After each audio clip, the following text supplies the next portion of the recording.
Good morning, good afternoon, good evening, and welcome to today's episode of Caffeine for the Soul.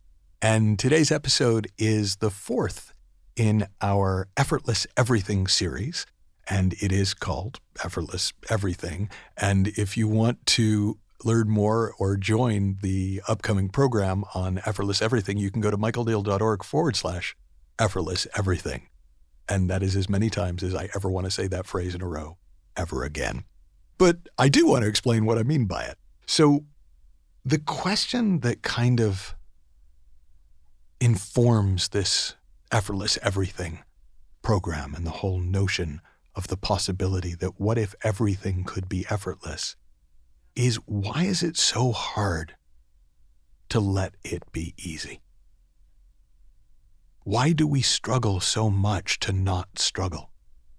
And there's a lot of answers to that. But one of the ones that I think is predominant, is primary, is that culturally we've confused putting in the hours with hard work.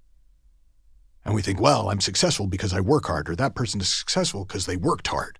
And it's not inaccurate, but it also kind of is, because hard work in our minds we think of as putting in a lot of effort, maximum effort. But effort literally is tension. When something is effortful, it means we're trying too hard.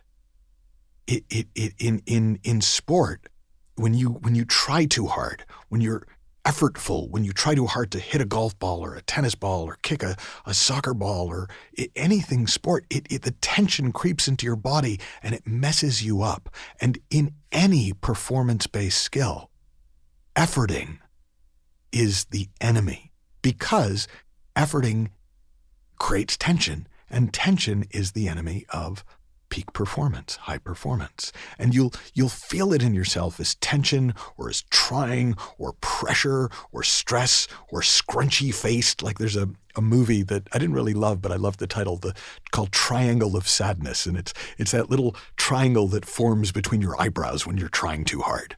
And that's efforting. So effortless does not mean you don't put in the hours. Effortless just means you don't stress while you're putting in the hours. You don't pressure yourself to put in the hours. You're not tensing up and trying super hard to get good at whatever you want to get good at, or to do whatever it is that you're doing. Because actually, that works against you. And so culturally, we think hard work, trying, tension, we kind of amalgamate that with putting in the hours and think that's the secret to success. Whereas actually, if you put in 10,000 hours on a craft and you are relaxed and love every minute of it, you will not only be every bit as good as if you put in 10,000 hours with tension, you'll be far better. And so it's really helpful to separate those two things out and recognize that, yes, to get great at things, you're going to have to put in the hours. But how much efforting you put in is inversely proportional to how much you'll get out of each one of those hours. And the common way that we talk about that culturally is flow, or being in the groove, or being in the zone, or being in that feeling. And people who are in creative fields, people who are in athletic fields, even people who coders in tech, everybody pretty much who does anything has some reference experiences for when it flows, and there's a beauty to it and a perfection to it, and you just kind of know what to do next, and it feels like you're not even trying, and it almost feels unfair, and it kind of almost takes you over, and people chase that feeling.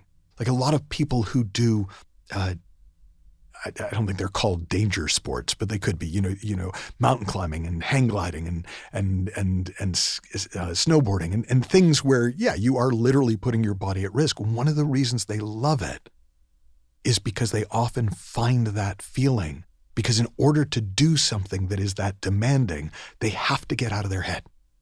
because they know they can't be in their head and present enough to what they're doing to do it well. And that presence in action is what creates that sense of flow. And the thing is, we can do everything that way. And we do everything that way by just getting present to what we're doing and as best we can, getting out of our heads while we're doing it. I had a kind of wild experience. Those of you who've been following me for a while know I'm sort of obsessed with golf. And I've never been all that good at it, but I do love playing it. And the other day I've been learning like two different coaches, and they have two different approaches to the swing. And I went into a golf simulator and I set up a match between the two different styles. So I was going to play one player as, the first coach's style, and then the second player as this other coach's style. And I had a thought I'd never had before. And I thought, I'm going to create a third player, and that player is going to be me. And I'm just going to see how I do it. Now, that may sound kind of duh to you, but it was a revelation to me. In 20 plus years, I realized it was the first time I ever played golf as myself instead of trying to do it the way somebody else told me you were supposed to do it. And what was funny was when I did it, it was effortless because I didn't know what I was doing.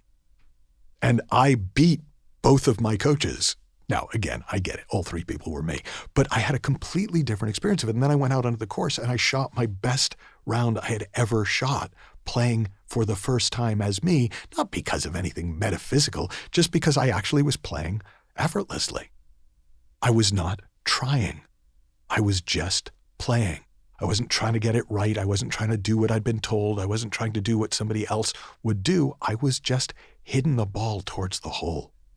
And it turns out, crazy though that may sound, things go really well when you do them that way. And we can do anything that way. One of my mentors, Mavis Karn, says, what people don't realize about flow is that the zone, the state of flow, is portable. You can take it with you anywhere you go because it's the way we're made to operate. In flow with life, because when you are really present with what you're doing, you start to notice that whatever you're doing kind of teaches you as you go. I know when I'm teaching and I'm really in flow, just the looks on the faces of people in the audience are telling me where to go next. I've talked to people who are really, there was a great story about, I think it was about Pete Sampras. And somebody was sitting next to him at a dinner and asked him, said, why aren't you more emotional on the tennis court? And Sampras said, well, what do you mean? And he said, well, like you don't get all worked up and you don't seem to get as high or as low as most players. And he said, I can get pretty worked up. And he said, yeah, but I never see you like do anything. You don't really explode. You don't really seem to have a lot of calming rituals. You just seem to kind of get out and play tennis. And Sampras said, well, the thing is, when I play tennis, I just want to play tennis. I don't really care about how I feel. And that's an example of how we can approach anything that allows us to experience effortless everything. And I encourage you to play with it. And where should you play with it? Everywhere. But you can start anywhere. What would be something in your life that you would like to experience more effortlessness, less tension, less trying, less scrunchy face triangle of sadness creation?